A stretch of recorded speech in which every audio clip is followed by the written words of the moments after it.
कब तक अपन डेयरडेविल का इंतजार करते रहेंगे। और ये मार्वल की बड़ी गंदी हरकत होती जा रही है कि डिज्नी प्लस के जो मार्वल के शोज हैं उनका एक पैटर्न बनता जा रहा है, जो कि इसे ऐसे देखो, जो कि मार्वल के डिज्नी प्लस के शुरू के 70-80% के एपिसोड्स तुमको ऐसे देखने को मिलेंगे कि एक्चुअल में उसने विलन या फिर उसके बारे में कुछ बताया ही नहीं जाता, जो कि ये कोई खराब स्टोरी टेलिंग का तरीका नहीं है, बल्कि एक रेपिटेटिव फॉर्मूलेइक होता जा रहा है, जो कि शुरू में ओके लगता है मगर बाद में बड़ा अटपटा सा फील होने लगता है। जैसे कि वांडाविजन के 8वें एपिसोड में अपन को कांड पता चला, फैल्कन द विंटर सोल्जर में ओजी पावर ब्रोकर के बारे में आखिरी एपिसोड में पता चला, लोकी सीरीज में भी आखिरी एपिसोड में ही हू रिमेन्स एंड उसके मास्टर प्लान के बारे में पता चला, व्हाट इफ में भी सेम खेला, 8वें एपिसोड में ही विलन के बारे में पता चला, हॉकाई में भी 5th एपिसोड में किंगपिन दिखा एंड उसकी मां के साथ उसका एसोसिएशन पता चला, जिसमें से अब आगे सिर्फ 2 ही शोज ऐसे एक्सेप्शंस आते हैं, लेकिन एक कैच के साथ। मिस मार्वल में क्लेंडिस्टाइन्स के बारे में 3रे एपिसोड में बता दिया गया था, लेकिन वो क्लियर हुए 5वें एपिसोड में। एंड मून नाइट थोड़ा सा स्पेशल था, जिसमें से आर्थर हैरो को शुरू से ही सेटअप किया जा रहा था और 3रे एपिसोड तक तुम्हें मामला क्लियर हो जाता। तो गुरु इधर भी पैटर्न पूरा क्लियर हो चुका है, शी-हल्क क्या करने वाली है। अगर इनके पास कुछ शर्म है या बची होगी तो ये डेयरडेविल को अगले एपिसोड से इंट्रोड्यूस करना चालू कर देंगे, वरना तो आखिरी एपिसोड मान के चलो। लेकिन खैर उसमें भी ये कोई दिक्कत नहीं है, जब तक वो रिलीज नहीं होता तब तक कोई तगड़ा जजमेंट अपन नहीं देंगे। लेकिन ये एपिसोड मुझे पर्सनली पसंद आया एंड कुछ लोग होंगे जो बोलेंगे ये क्या बकचोदी कर रहा है, लेकिन हाँ मेरी बात समझो। एपिसोड 7 रिट्रीट बहुत ही वनीला तरीके से शुरू हुआ था,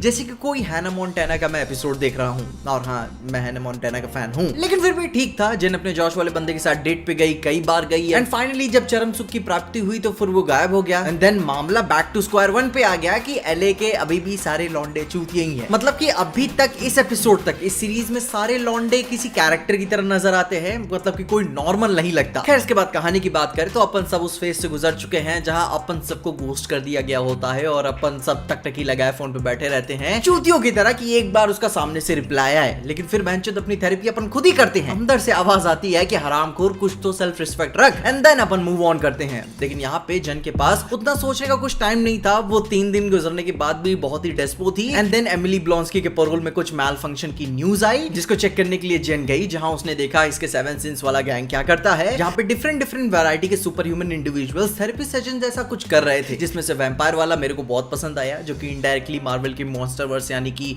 वेयरवुल्फ बाय नाइट का हिंट था। एंड देन जब उसी ग्रुप में एक रात वाला गुंडा वो जन को दिखता है तो वो भड़क जाती है कि इसने मेरे को हाथ कैसे लगाया, मगर किस्मत से वो एमिली ब्लॉन्स्की के थेरेपी वाले सेशन में थी, तो सब अपने बातचीत करके अपने मतभेद को निपटाते हैं। वो माफी मांगता है, जन माफी को एक्सेप्ट नहीं करती, फिर सब जेनिफर के प्रॉब्लम के बारे में बात करते हैं। उसने अपनी पूरी डेटिंग वाली कहानी बताई, पूरा मर्दों के इस ग्रुप ने उसे बहुत ही अच्छे से सपोर्ट किया एंड कुछ जेन्युइन इनसाइट्स भी देते हैं कि इन परेशानियों से एक्चुअली में खुद को कैसे हील करते हैं। लेकिन जो उस कॉन्वर्सेशन के बीच में शी-हल्क ने अपनी फीलिंग्स, वो जेनिफर शी-हल्क वाला पूरा कच्चा चिट्टा खोल के रख दिया, वो काफी अच्छा था। तुम सब उसकी आंखों को देखकर बता सकते हो कि वो इमोशनल हो चुकी थी, and that was the first time we ever feel like कि शी-हल्क वाज वल्नरेबल। ये कुछ एक्चुअल कैरेक्टर डेवलपमेंट नजर आ रहा था। और हाँ, बैकग्राउंड में मैंने भी वो लक्ष्मी जी वाली फोटो को नोटिस किया, एंड देन जेन ने अपनी आत्म परिवर्तन होने के बाद ईमानदारी से जॉश के बारे में सोचना छोड़ दिया, जिसका कॉन्फर्मेशन अपन को दुआ लिपा के गाने के साथ मिलता है, जो कि हाँ यार मैं भी गाना बहुत सुनता हूँ। लेकिन फिर अपन को जॉश के प्लान के बारे में पता चलता है कि वो डेस्पो जेन के साथ डेट कर ही क्यों रहा था, क्योंकि वो सीक्रेट एजेंसी के लिए काम कर रहा है जो हल्किंग प्रोजेक्ट के लिए काम कर रही है। लेकिन उसी के साथ साथ एक थ्योरी ये भी सेट होती है कि मार्वल प्रोबेबली जॉश के साथ एमेडिस्टो वाले हल्क को सेटअप कर रहा हो, जो कि मे बी प्रोबेबली हो सकता है, क्योंकि अभी तक तो बहुत ही ऑब्वियस हो चुका है कि एमसीयू अपने हल्क की एक अलग कम्युनिटी बना रहा है, जहां पे उन्होंने अबॉमिनेशन, शी-हल्क, लीडर, बैनर का सकार जाने वाली स्टोरी लाइन पे सब कुछ खोल के रख दिया है। तो प्रोबेबली एमेडिस्टो को भी इंट्रोड्यूस कर देना कोई बड़ी बात नहीं होगी उनके लिए। लेकिन फिर भी इस एपिसोड 7 में मेरा फाइनल वर्डिक्ट यही रहेगा कि सीजीआई कुछ खास इंप्रूव नहीं हुआ है। प्लॉट इस एपिसोड का थोड़ा सा सीरियस था, जिसकी वजह से बेहतर था। कुछ जेन्युइन कैरेक्टर डेवलपमेंट अपन को देखने को मिलते हैं, और ये बात अपन कह सकते हैं कि अपने पिछले 3 एपिसोड से तो अच्छा ही था। लेकिन फिर भी बकचोदी अभी भी फुल ऑन चली रही है, वो कॉमिक्स वाली फ्रेशनेस नहीं है इसमें। शी-हल्क की कॉमिक्स में जो पढ़ के वो जो मजा आती है, वो प्रोबेबली वो उससे ढंग से अडैप्ट नहीं कर सके। इसके अलावा तुम बताओ कि तुम इस एपिसोड के बारे में क्या सोचते हो, क्या तुम्हें अपनी पिछले एपिसोड्स के मुकाबले में ये एपिसोड अच्छा लगता है? कमेंट्स अपनी ओपिनियंस में जरूर बताना। और इन सब बातों के साथ साथ मैंने एपिसोड 6 के ऊपर भी बात की हुई है, जहां पे मैं जेन्युइनली थोड़ा सा गुस्सा हुआ था, तो जाके आप देख सकते हो और अपने ओपिनियंस में जरूर बताना। मगर तब तक के लिए देखते रहिए